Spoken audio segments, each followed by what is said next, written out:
A chuva fina caía sobre São Paulo como uma cortina de cinza, lavando com indiferença os carros de luxo que saíam da garagem da Delgado Corp. No alto do prédio de 32 andares, o escritório presidencial era silencioso, de janelas amplas, com vista para uma cidade que parecia pequena demais para a arrogância de seus homens mais poderosos.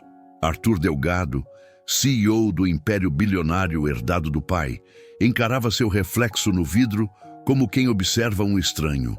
Terno impecável, barba feita, rosto impassível, mas os olhos estavam vazios. À sua frente, 3 relatórios de desempenho, uma carta de demissão de uma funcionária do RH que alegava ambiente tóxico e uma notificação sobre o aumento de reclamações de moradores de rua, dormindo na porta da empresa. Estão sujando a imagem da corporação, dizia o e-mail de Henrique. Arthur fechou a tela. Pela primeira vez em muito tempo, sentiu náusea. Não era pelos números, era por si mesmo. Do lado de fora, na calçada larga em frente ao prédio espelhado, um senhor em trapos pediu uma moeda a quem passava. Era terça-feira, 8h15 da manhã. Executivos apressados, recepcionistas, gerentes e estagiários desviavam o olhar como se o homem nem existisse. Um segurança da empresa soltava um "vamos" circulando sem sequer encará-lo. Na portaria de vidro, Sandra, a recepcionista, fingia falar ao telefone para não ter que lidar com o desconforto. O mundo girava sobre um eixo de conveniências, onde os que nada têm não podem sequer ocupar espaço. Mas ninguém ali sabia, ninguém podia imaginar que o homem de olhar triste sentado sobre papelões, de chinelos rasgados e pele suja de fuligem, era o próprio Arthur Delgado. Ele havia descido do trono e ninguém o reconheceu. A decisão veio na noite anterior, entre um gole de uísque e o silêncio do apartamento luxuoso, onde nem o eco fazia companhia. Arthur assistia a um vídeo viral de uma funcionária da empresa acusando os superiores de insensibilidade e pressão psicológica. No fundo, ela chorava. Disse que viu um morador de rua ser chutado na calçada e ninguém fez nada. Arthur pausou o vídeo. Sentiu algo estalar por dentro, como se uma parede ruísse. Pela primeira vez em anos, não quis saber dos relatórios de desempenho, da bolsa de valores, dos contratos internacionais. Quis saber da alma das pessoas que vestiam o crachá com seu nome todos os dias. Então, ele traçou o plano. Desapareceria por uma semana. Sumiria como Arthur Delgado e renasceria como qualquer um. Queria ver, ouvir, sentir. Queria ser esquecido, para talvez lembrar quem era. Na manhã do desaparecimento, deixou instruções mínimas. Viagem a trabalho, sem data definida para retorno. Nenhuma equipe de imprensa, nenhum vice. Henrique assumiria temporariamente. Vestiu-se com roupas sujas que pegou de um brechó do centro e passou a noite anterior em um abrigo municipal, para dar veracidade ao disfarce. No bolso, apenas uma pequena câmera escondida e um caderno velho. Quando se sentou na calçada da própria empresa, sentiu a vergonha arder como ácido. Olhares julgadores, nojo não disfarçado, um segurança que ameaçou chamar a polícia, mas ele não reagiu, apenas observou. O mundo visto de baixo para cima era muito mais cruel do que ele lembrava. Do vizinho do 7º andar, Marcela Farias ajustava o crachá no pescoço e olhava pela janela com a testa franzida. Notou o novo morador de rua na calçada e se perguntou por que ele lhe parecia familiar. Deve ser coisa da minha cabeça, murmurou. No interior de sua bolsa, uma marmita feita na noite anterior, 2 bolachas e uma garrafinha de água. Ela pensou na avó, na conta de luz vencida, no salário que não dava para nada. Suspirou. Na mesa ao lado, colegas comentavam sobre a vergonha de ter mendigos na frente do prédio.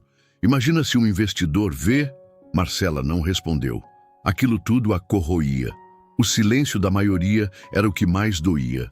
Henrique Massot desceu do elevador com um andar confiante de quem sabe que o mundo lhe deve favores. Gravata vermelha, pasta de couro, sorriso técnico. Cumprimentou Sandra com um aceno e ignorou totalmente o homem na calçada. Quando passou por Arthur, o olhou de soslaio.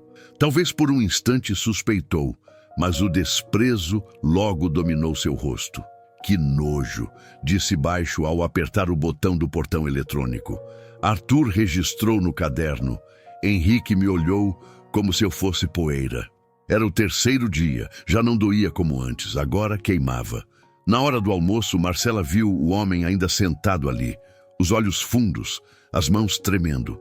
Enquanto seus colegas riam de uma piada misógina na mesa da copa, ela foi até a bolsa e pegou a bolacha.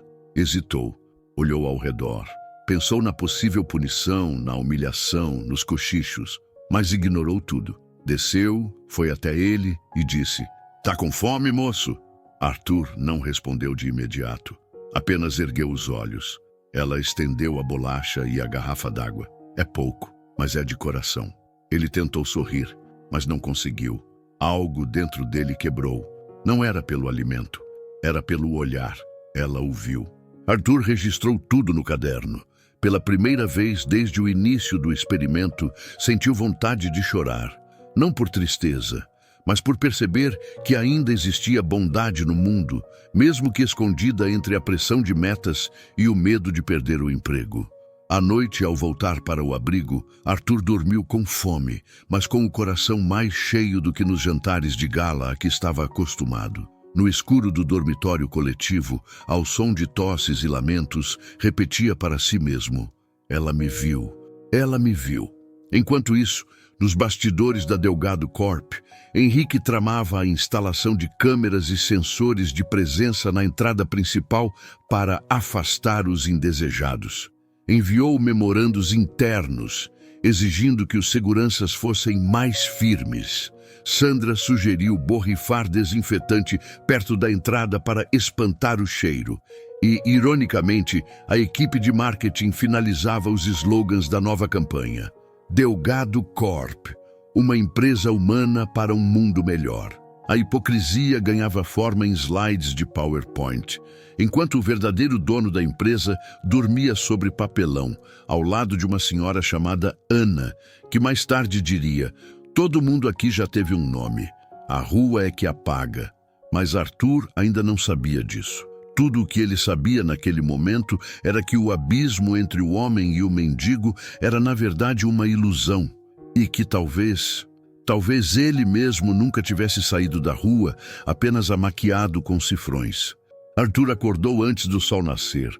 O corpo doía mais do que esperava.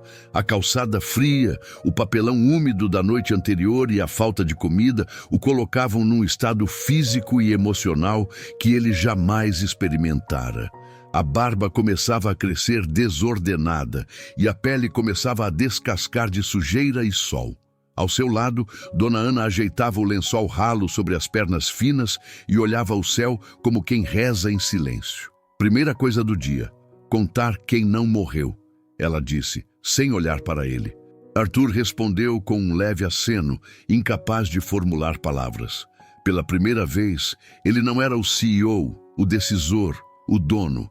Era só mais um corpo tentando não desaparecer. No 27º andar, Marcela batia o crachá e ajeitava os cabelos em frente ao espelho do banheiro. O rosto cansado não se escondia mais sob a maquiagem barata. Dormira mal. A avó havia passado mal durante a madrugada e o gás do apartamento acabara. A marmita do dia anterior estava azeda. Ainda assim, não se queixava. Pegou um pão francês velho do armário da copa da empresa e pensou no homem da calçada. Aquilo martelava em sua cabeça desde o gesto do dia anterior. Era como se, ao entregar a bolacha e a água, tivesse tocado em uma parte dela que estava esquecida, uma parte que ainda acreditava que fazer o certo valia mais do que manter-se segura. Henrique, por sua vez, desceu direto para a garagem executiva. Já era o quarto dia sem notícias claras de Arthur. E embora oficialmente tivesse assumido interinamente, dentro de si já se via sentado na cadeira da presidência. Começava a agir como se já fosse o dono, dando ordens, promovendo aliados e, sobretudo, endurecendo o discurso interno. Não podemos mais tolerar imagem de fragilidade na frente da nossa sede, disse em reunião com o setor de segurança. Reforcem a ronda, usem água, som, spray, o que for necessário. Nenhuma reação na sala, só cabeças acenando. O medo institucionalizado falava mais alto. Rodrigo, o estagiário, observava tudo em silêncio. Jovem, filho de professores da rede pública, ele sabia reconhecer hipocrisia à distância. Vira a nova campanha da empresa sendo exibida nas TVs do refeitório. Sorrisos falsos, crianças negras sendo abraçadas por executivos brancos, narração emotiva sobre empatia. Na mesma hora, lembrou-se do homem na calçada, sujo, com olhar triste, ignorado por todos. Viu quando um dos gerentes tropeçou de propósito no mendigo e riu depois. Rodrigo quis ajudar, mas travou. Medo de ser visto como fraco, medo de perder a vaga, medo de ser expulso de um lugar que nem o acolhia. Enquanto isso, Arthur continuava a registrar tudo em seu caderno. Anotava as reações de cada funcionário, criou códigos: R para rejeição, I para indiferença, P para piedade, rara, A para agressão. A maioria era I. Indiferença parecia ser a política oficial da empresa. Não apenas nas planilhas. Havia anotado mais de 40 interações em 3 dias, e apenas 2 envolviam algum gesto humano real. Uma delas era Marcela. A outra, um entregador de aplicativo que, apressado, deixou um pedaço de sua própria marmita. "Valeu, irmão", ele disse. Arthur quis chamá-lo de volta, mas não teve tempo. Aquilo ficou dentro dele como um sopro de fé. Na quinta-feira, a calçada amanheceu molhada com água sanitária. Um funcionário da limpeza, seguindo ordens, lavou a entrada do prédio às 4 da manhã, sabendo que havia pessoas dormindo ali. Arthur acordou com um cheiro forte nos olhos. Tossia sem parar. Dona Ana também. "Fazem isso pra gente ir embora, que nem rato", ela disse cuspindo no chão. Nenhum pedido de desculpas, nenhuma explicação. Apenas olhos apressados, celulares na mão, fones de ouvido e um passo rápido para longe do incômodo. Arthur sentiu raiva. Pela primeira vez em dias, raiva real. Mas não podia fazer nada. Ainda não.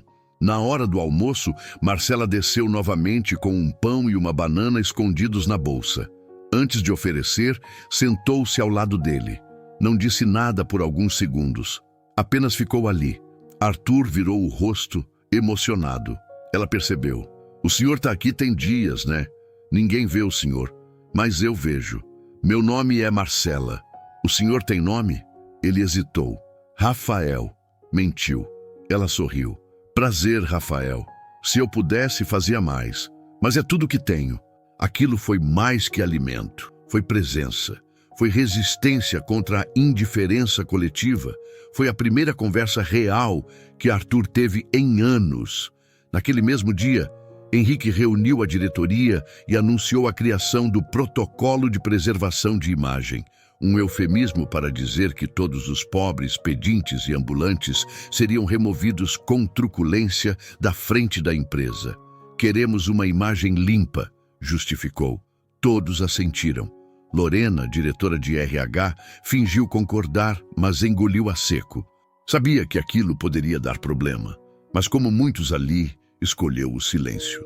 "Empatia é importante, mas o lucro vem primeiro", murmurou no elevador. A campanha Empresa Humana seria lançada no dia seguinte, em rede nacional. Ironia cruel. Ao fim da tarde, Arthur e Dona Ana dividiram um pacote de biscoito molhado. A conversa com ela era sempre direta, sem floreios. "A gente não morre quando passa fome. A gente morre quando ninguém mais pergunta nosso nome." Ele anotou isso. Foi uma das frases mais poderosas que ouviu na vida. Perguntou se ela tinha família. "Tive um filho, perdido. Roubaram dele antes de eu poder salvar." Arthur ficou em silêncio. Aquela dor era tão real, tão próxima. Pela primeira vez, sentiu que talvez a salvação do seu mundo não estivesse nos andares de cima, mas nas histórias ignoradas do chão.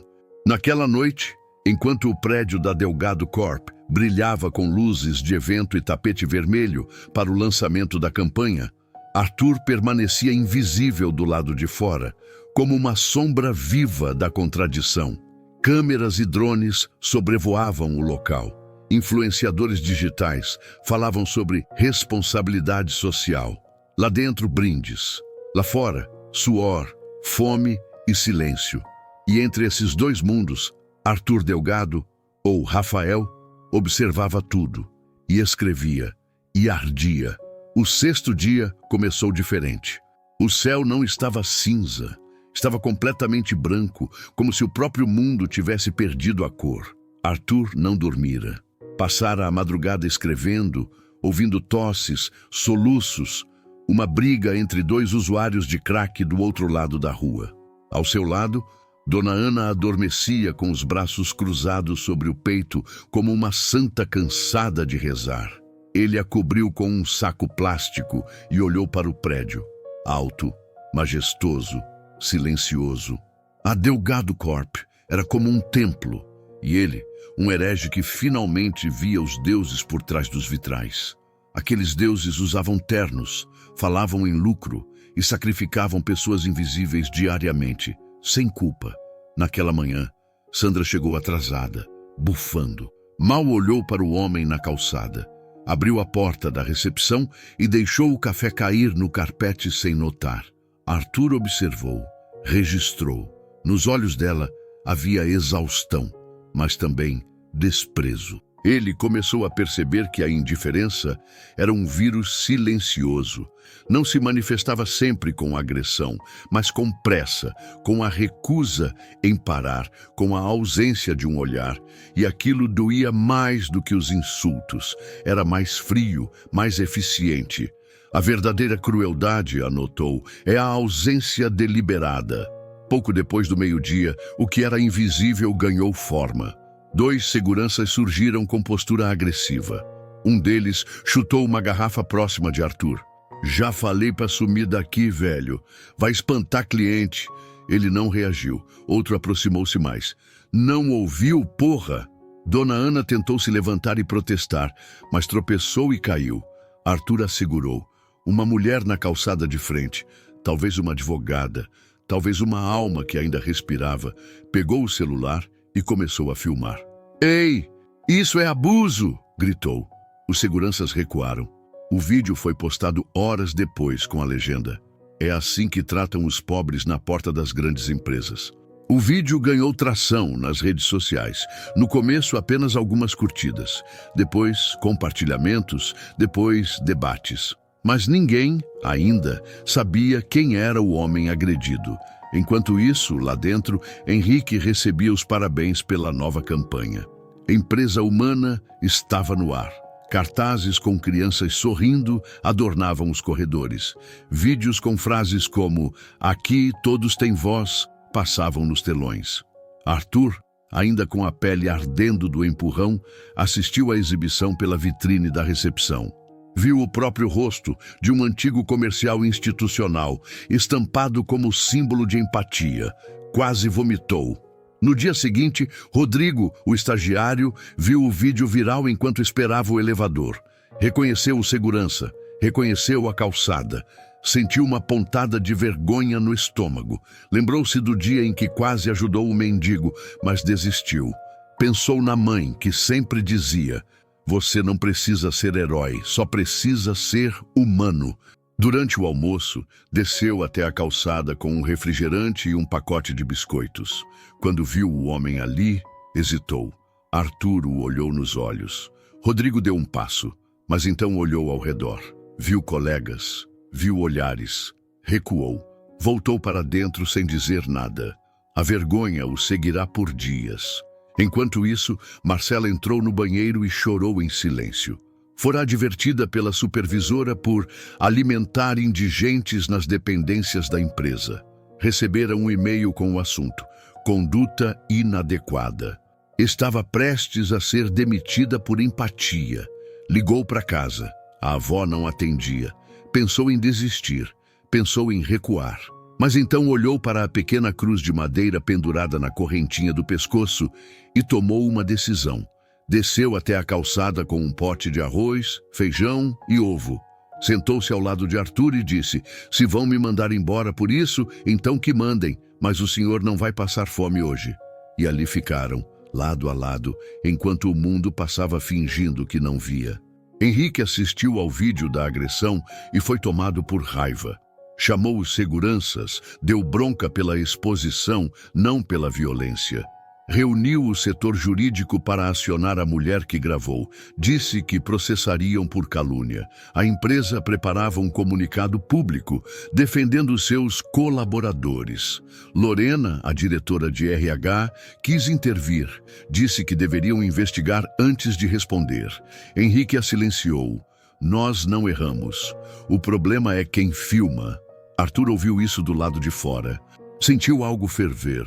O disfarce começava a pesar, não pela sujeira, mas pela revolta.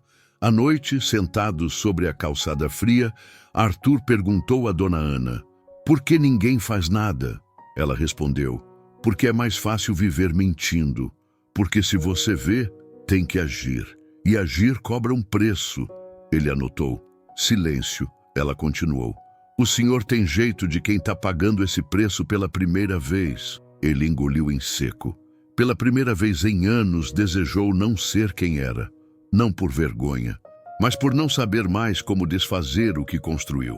Mais tarde, na sala de imprensa da Delgado Corp, Henrique apareceu diante das câmeras para um pronunciamento sobre o vídeo viral. A Delgado Corp repudia qualquer tipo de violência, disse com o rosto travado de ensaio. Estamos apurando os fatos, mas não toleraremos ataques injustificados à nossa reputação. Do lado de fora, sentado na sarjeta, Arthur ouvia cada palavra pelo celular de um morador de rua. E pela primeira vez, sentiu ódio, não da empresa, mas de si, por ter permitido que tudo aquilo nascesse sob seu nome. A manhã do 7º dia chegou com um silêncio espesso, o tipo de quietude que precede tempestades. Não no céu, mas na alma. Arthur estava sentado, imóvel, o olhar fixo no chão, como quem contava as rachaduras do mundo. A calçada ainda exalava o cheiro ácido da lavagem com água sanitária. Dona Ana tossia com mais frequência, a respiração curta. A gente se acostuma com tudo, menos com o descaso, ela disse, cobrindo-se com sacolas plásticas. Arthur não respondeu. Dormira mal. Sonhara com o pai, que o olhava do topo da empresa e dizia: você é fraco, Arthur, fraco por sentir. Ao acordar, percebeu que não sentia mais raiva, sentia luto. Na portaria da Delgado Corp, Sandra arrumava os cabelos diante do espelho e suspirava alto. Naquela manhã, todos pareciam inquietos. O vídeo da agressão viralizara além do previsto. Jornais falavam do caso. Programas de TV cobravam posicionamento. Alguns influenciadores estavam acampados em frente ao prédio. Rodrigo passava com os olhos baixos, evitando contato com todos. Viu Arthur, ou Rafael, de relance. Algo em sua expressão o fez parar. Aproximou-se, quis pedir desculpas, mas antes que dissesse qualquer coisa, foi chamado de volta por um gerente. Ô garoto, foco, não tá aqui para fazer caridade. Rodrigo voltou, mas desta vez sentiu ódio de si mesmo. Henrique estava furioso. Trancado na sala de reuniões com o jurídico, planejava uma estratégia de controle de danos. Vamos montar uma narrativa de que o vídeo foi manipulado, dizer que o homem provocou os seguranças. Lorena, cada vez mais desconfortável, tentou sugerir uma abordagem mais empática. Talvez devêssemos ouvir esse homem. Talvez pedir desculpas. Henrique a cortou. Se pedir desculpa uma vez, vai ter que pedir 1000. E essa empresa não deve nada a ninguém. Aquilo foi demais para Lorena. Saiu da sala em silêncio. Pela primeira vez, a máscara começava a rachar. Marcela chegou mais tarde naquele dia. Tinha passado a noite no hospital com a avó, que teve uma crise respiratória. Dormira numa cadeira de plástico, ainda com a roupa social do dia anterior. Ao ver o homem sentado na calçada, correu até ele com uma sacolinha nas mãos. Trouxe pão e café. Tá quente. Arthur a olhou com uma gratidão silenciosa que ela não entendeu ainda. Meu nome é Rafael, mas não é o que importa, ele disse. Ela sorriu. O senhor fala como um professor cansado. Ele riu de leve. Pela primeira vez, sentiu-se limpo, mesmo coberto de sujeira. Dona Ana passou mal durante a tarde. Tossia sangue. Arthur pediu ajuda. Ninguém atendeu. Gritou para os seguranças. Foram ignorados. Até que Marcela, ao descer do prédio, viu a cena e correu. Ligou para o SAMU. Esperaram 40 minutos na calçada. Quando a ambulância chegou, Dona Ana já estava sem forças para falar. Mas antes de ser colocada na maca, segurou a mão de Arthur e disse: Eu te vejo, menino. E você viu a gente. Agora, faz valer. Depois, foi levada. Arthur ficou ali, com os olhos marejados, o punho cerrado e uma certeza nova. Alguém precisa pagar por isso. O comunicado oficial da empresa foi publicado naquela noite. Uma nota fria, cheia de frases prontas. Estamos comprometidos com a responsabilidade social. Estamos investigando os fatos. Nos solidarizamos com todos os envolvidos. Nas redes, a resposta foi brutal. Milhares de comentários. Hipócritas. Empresa humana? Onde? O cara podia ser o próprio dono. E vocês chutavam igual. E então, o vídeo da campanha Empresa Humana foi resgatado e remixado com a cena da agressão. Em poucas horas, virou trending topic. A imagem da Delgado Corp estava em ruínas. Arthur caminhou até a lateral do prédio, onde havia uma escada de emergência pouco usada. Subiu por ela. Estava decidido. Voltaria. Não mais como mendigo. Não mais em silêncio. No caminho, olhou para os funcionários que entravam e saíam, todos fingindo normalidade. Cada rosto era um reflexo distorcido do que a empresa se tornara. Chegou ao seu andar. Abriu a porta da sala presidencial. Henrique estava lá, em pé, falando ao telefone. Ao vê-lo, empalideceu. Ah, Arthur, meu Deus, onde você esteve? Arthur respondeu com a voz firme, baixa, letal. Lá embaixo, onde ninguém olha, onde vocês pisam. Naquela noite, Arthur convocou uma reunião geral de emergência. Todos os funcionários presentes, jornalistas do lado de fora, sem aviso prévio, subiu no pequeno palco do auditório da empresa. Estava limpo, barbeado, mas usava uma camisa simples, sem terno, sem ostentação. Pegou o microfone. Silêncio absoluto. Durante os últimos 7 dias, eu fui tratado como um lixo na porta da minha própria empresa. Fui ignorado, empurrado, invisibilizado. E vi, com meus próprios olhos, a alma de tudo isso aqui. Vi quem somos e o que nos tornamos. E agora, chegou a hora de saber quem vai continuar comigo e quem não vai. Henrique tentou protestar, mas Arthur o silenciou com um gesto. Olhou para Marcela, que chorava discretamente no fundo do auditório. Olhou para Rodrigo, que abaixou a cabeça. Então apontou para o telão. Assistam comigo. E no escuro daquela sala de vidro e poder, começou a projeção. Vídeos, áudios, cenas gravadas de descaso, registros de covardia, palavras cruéis, imagens impossíveis de refutar. A Delgado Corp inteira se viu nua, sem filtro, sem marketing, sem desculpas. E o mundo assistia junto. As luzes se apagaram no auditório da Delgado Corp. A projeção começava. Silêncio total, tenso, quebrado apenas pelo som abafado das imagens que surgiam no telão. Uma câmera oculta no bolso de um mendigo. O vídeo tremia. Mostrava calçadas, sapatos caros apressados, pessoas desviando, olhos evitando. Vozes surgiam. Sai da frente! Você tá fedendo, cara! Isso aqui é uma empresa, não é lixão! A plateia, formada por executivos, estagiários e gerentes, foi perdendo o ar. Alguns murmuravam em descrença. Outros tentavam disfarçar o desconforto. Arthur, imóvel ao lado do telão, observava cada reação.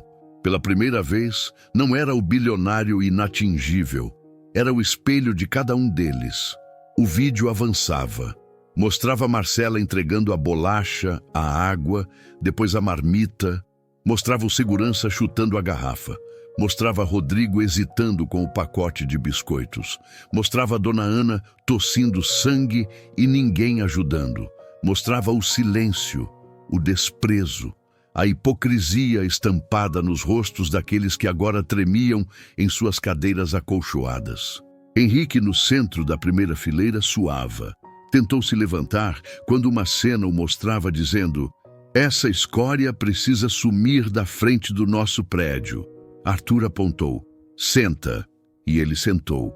A sequência final do vídeo paralisou a sala.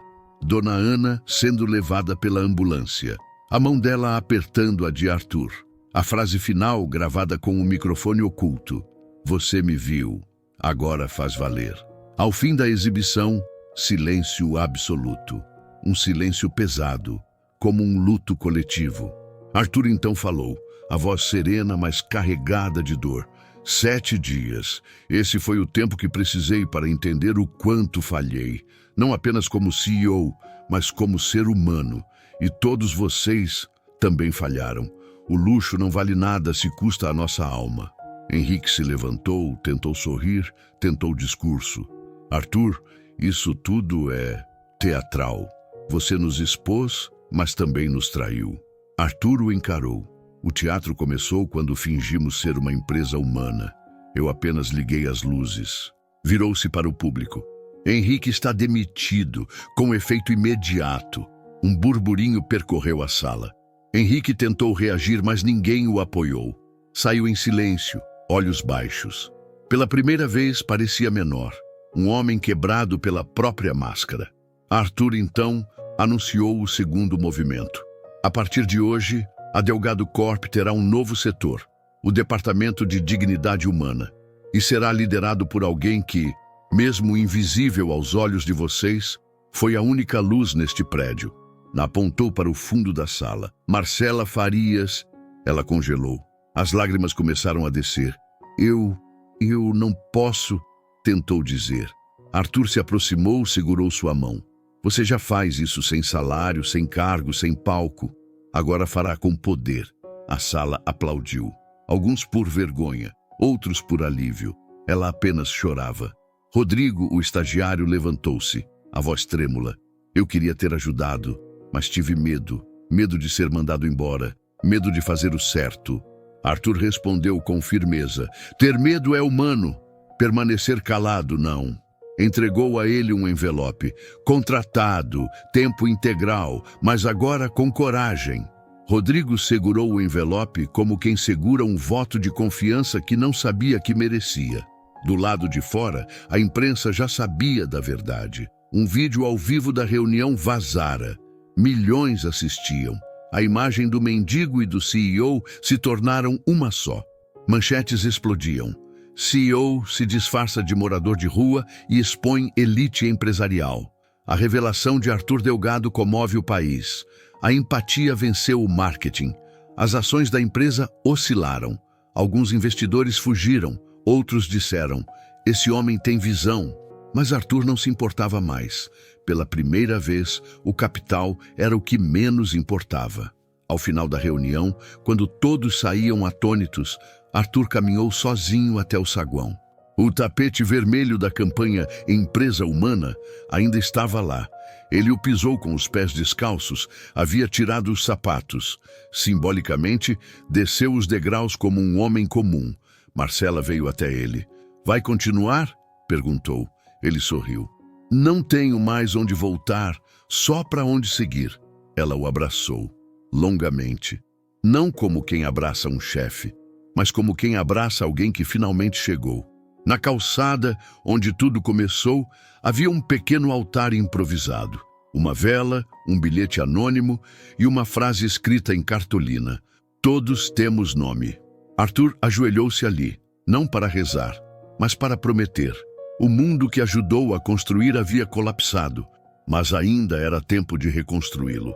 De baixo para cima, como os muros que protegem demais e escondem demais, e precisam, enfim, cair.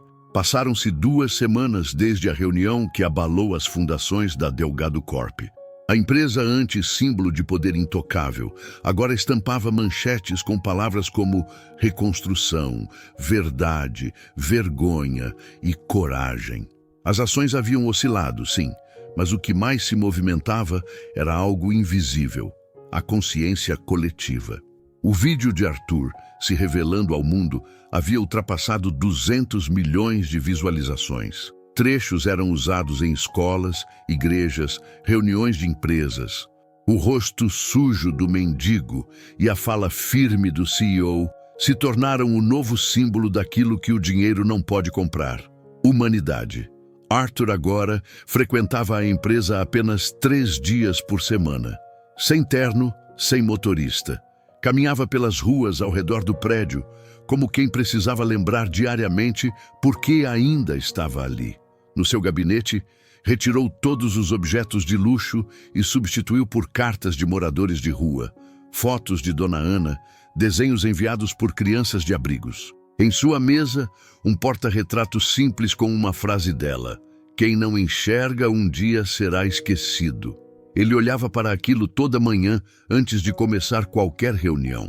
Marcela agora coordenava o Departamento de Dignidade Humana, que havia se tornado a área mais comentada da empresa. Trabalhava de forma incansável, mas serena. Organizou mutirões de atendimento, convênios com ONGs, psicólogos e criou uma política de empregabilidade para pessoas em situação de rua. Ainda morava no mesmo kitnet com a avó, que se recuperava lentamente, mas agora entrava em casa com os ombros mais leves. Pela primeira vez, sentia que sua bondade não era fraqueza, era força em estado bruto. Rodrigo escrevia um texto por semana em um blog criado por ele, O Estagiário que Calou, onde relatava pequenas histórias de empatia no cotidiano da empresa. Um de seus textos, sobre uma senhora da limpeza que comprou um chocolate para um entregador molhado de chuva, foi compartilhado por figuras públicas, ganhou respeito, mas mais que isso, ganhou voz. E usava essa voz para ecoar o que antes se perdia no ruído da pressa. Henrique sumiu do mapa. Jornalistas especulavam seu paradeiro. Alguns diziam que foi para o exterior. Outros que estava internado em uma clínica de reabilitação emocional. Mas Arthur sabia. Ele caiu, sim, mas não por vingança. Henrique caiu por nunca ter sido visto de verdade. Por viver numa armadura que confundia força com poder. E agora, sem público, sem plateia, talvez estivesse finalmente ouvindo o próprio silêncio. No hospital filantrópico recém-parceiro da empresa, Arthur visitava Dona Ana todos os sábados. Ela se recuperava lentamente, mas a lucidez permanecia intacta. Na terceira visita, ele segurou sua mão e disse: "Usei tudo o que tenho para tentar fazer diferente, mas ainda sinto que é pouco." Ela respondeu com o sorriso cansado de quem já entendeu mais do que muitos doutores. A diferença entre quem finge bondade e quem carrega bondade é o que faz quando ninguém vê. Você viu e não desviou. Aquilo foi mais que um perdão. Foi uma consagração. Arthur então organizou um novo evento na Delgado Corp, mas desta vez sem palco, sem telão, sem brindes. Um café da manhã coletivo na calçada, com funcionários, ex-moradores de rua, entregadores, mães solo e voluntários. O chão onde antes lavavam com cloro, agora era coberto por esteiras, flores simples, pratos quentes e cadeiras iguais para todos. Nenhuma cadeira de diretor, nenhuma pulseira VIP, apenas pessoas, sentadas no mesmo nível. Alguns choraram, outros apenas comeram em silêncio. E Arthur, ao final, disse: "A maior empresa do mundo é aquela onde todos têm o mesmo chão." Na saída, uma criança que entregava panfletos ao lado do evento parou diante dele e perguntou: "Você é o moço do vídeo?" Arthur sorriu. "Sou." A criança pensou por uns segundos e disse: "Meu pai chorou vendo, e ele nunca chora." Arthur ajoelhou-se diante dela. "E você, o que achou?" Ela respondeu: "Achei que agora tem gente que escuta, porque você ficou onde ninguém queria ficar." Ele não respondeu, apenas abraçou a criança, longamente, Naquela noite, sozinho no apartamento, Arthur tirou o último objeto de luxo que ainda restava, um relógio suíço herdado do pai. Colocou-o dentro de uma caixa, escreveu um bilhete e deixou na porta de um abrigo. O bilhete dizia: "O tempo não vale nada se a gente não souber em quem ele passa." Depois, deitou-se na rede simples que instalara no centro da sala. O silêncio agora era amigo, não mais acusador. Era o tipo de silêncio que vem depois de fazer o certo, mesmo que tarde. Meses se passaram. A cidade seguiu em seu caos habitual. Buzinas, pressa, concreto, anúncios e desigualdades que se repetem como cicatrizes nunca fechadas. Mas algo havia mudado no ar, mesmo que sutil. O prédio da Delgado Corp agora tinha bancos na calçada. Ali, onde antes espirravam desinfetante e proferiam ofensas, agora havia placas com frases reais escritas por moradores de rua. "Eu existo. Não é esmola, é respeito. Quem não olha, não aprende." Não era marketing, era memória, gravada no cimento para que ninguém mais fingisse não ver. No andar térreo, onde antes havia apenas segurança e recepção, agora funcionava a porta aberta. Um ponto de acolhimento com psicólogos, assistentes sociais e café quente. Funcionários e transeuntes se misturavam. Muitos ainda passavam reto, claro.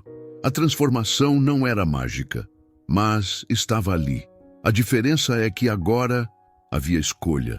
Escolha de ver, de parar, de escutar, de não ser mais cúmplice do silêncio coletivo. Como Arthur anotara em seu caderno, o mundo não muda de cima. Ele muda quando alguém decide ajoelhar-se no lugar certo. Arthur caminhava menos nos corredores da empresa e mais pelas ruas ao redor. Virara quase uma lenda urbana. O bilionário que virou mendigo. Mas ele não se importava com os títulos. Usava roupas simples, comia nos mesmos lugares que seus funcionários e cumprimentava todos os nomes que antes ninguém sabia. Sabia o nome do porteiro, da moça do café, do rapaz que limpava os vidros às 6 da manhã. Sabia porque perguntava e porque agora ouvia. A presidência, para ele, era apenas um lugar de onde se pode erguer pontes. E não muros. Marcela virou referência nacional em políticas internas de inclusão. Recebeu convites para falar em congressos, deu entrevistas emocionadas e recusou convites para colar sua imagem a partidos ou marcas. Disse uma frase que virou manchete: "Eu não quero ser símbolo, quero ser ação." Ainda vivia com a avó, que agora estava bem, ainda andava de metrô e ainda levava, de vez em quando, bolachas e água para alguém na rua. Era o gesto que iniciara tudo e que, para ela, nunca perderia o sentido. Rodrigo escreveu um livro, chamava-se O Dia em que Quase Fiz a Coisa Certa. Lançado com a ajuda de Marcela e Arthur, tornou-se um fenômeno. No prefácio escreveu: "O que me salvou não foi o perdão de quem eu não ajudei. Foi a vergonha que me empurrou para o acerto." Criou um projeto com jovens da periferia para treiná-los emocionalmente, não apenas profissionalmente. Dizia: "Ser bom precisa ser treinado, porque o mundo ensina o contrário." Ele, que um dia calou por medo, agora ensinava o som da coragem. Dona Ana não resistiu. Morreu tranquila, em seu leito, 2 meses após a internação. Arthur estava ao seu lado. Leu para ela trechos do caderno que escrevera enquanto estava na rua. No último suspiro, ela disse: "Agora você tem um nome, mas não esqueça dos nossos." Ele prometeu e cumpriu. Criou, em sua homenagem, o Instituto Ana Lúcia, com foco em educação afetiva e resgate da dignidade de pessoas em situação de abandono. No site oficial, não havia logo, nem sua foto. Havia apenas uma frase: "Todos já fomos invisíveis um dia. O que importa é quem nos viu." E então, numa manhã comum, um grupo de estudantes do ensino médio foi visitar a empresa. Projeto de cidadania. Caminharam pela calçada, conheceram os setores. Ao fim, foram levados até o mural de homenagens no térreo. Uma das alunas, de tênis sujo e mochila rasgada, apontou para a foto antiga de Arthur, vestido como morador de rua, e perguntou: "Esse aqui é o cara rico que se fingiu de pobre, né?" A guia respondeu: "Na verdade, foi o contrário.